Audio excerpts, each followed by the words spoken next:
Alright, once again, another presentation with some huge surprises to me that I was not really expecting at all. In fact, I was expecting other stuff. So let's begin. So first off, here's the restriction list. And I have to say, some of the annoying decks actually got hit really hard. Bella is probably for a future hit, considering that it's a generic card that can recycle all orders. And right now, not too many decks could really abuse it other than maybe Zorga. And Dragvita gained choice restricted with Basagra. I know some people argued that Dragvita should have just been straight up banned, but unless if they make another set of nation over triggers, I don't think it's gonna get banned at all. And then some other ruling changes like Errata's. So first off, if it's a white wing and black wing deck, it can only now work with Celestial. For the most part, it can only work with Celestial anyway, but considering that there are some lyrical that does do one bind and it could just bin the grade number that you want, the wing stuff can be added as an engine for some decks, so I kinda get it, especially for future reasons. And then when it comes to Zorga, there's two famous orders, the Gold Zorga and the Nectar, are now only restricted to only being played with Zorga. It requires you to have at least a grade 3 Zorga in the ride deck or on your Vanguard. Not entirely sure how I feel about this because I kind of like them for being generic since there are a lot of Stochea decks that could just run them, but I think that's probably the reason why, so they probably just restricted to Zorga.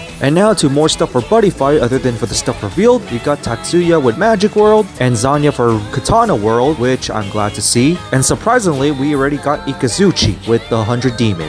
Unfortunately, not every world is going to be represented just yet, but I do still hope for Buddyfight number 2. And continuing with the Buddyfight, we will get Buddy rares in this set. In fact, one per box, so that's pretty exciting. And now to the big surprise I wasn't expecting. Yuyu is returning next season, in which we got a Booster Set 11 revealed already, even though Booster Set 10 stuff hasn't been revealed yet, with Yuyu and a new Vairina as the cover card, which is already making me excited, although I hope there's a new Nirvana that goes with it, along with the finally awaited new form of Seraph, being Seraph Clearlight, and a new form of Lianorn. Just exciting stuff here, although I have to say Yuyu returning this soon is a little bit surprising since I was expecting to wait for one more season, and I'm still wondering where is Tohyo, because I was expecting Tohyo to return first and then finally Yuyu. And finally, here's the secret rare for set 10 with Ruka. Looks amazing actually. And finally, here's the remaining of the release calendar with of course Buddyfight coming in July, set 10 coming in August, Token Rambu at September, set 11 at October, and Lyrical number 2 for November, which I'm glad to finally see Lyrical number 2 as I've been waiting for Lyrical set 2 for a while. Especially for those decks that still do not have those dress up upgrades or encounter upgrades, which is probably why they did it.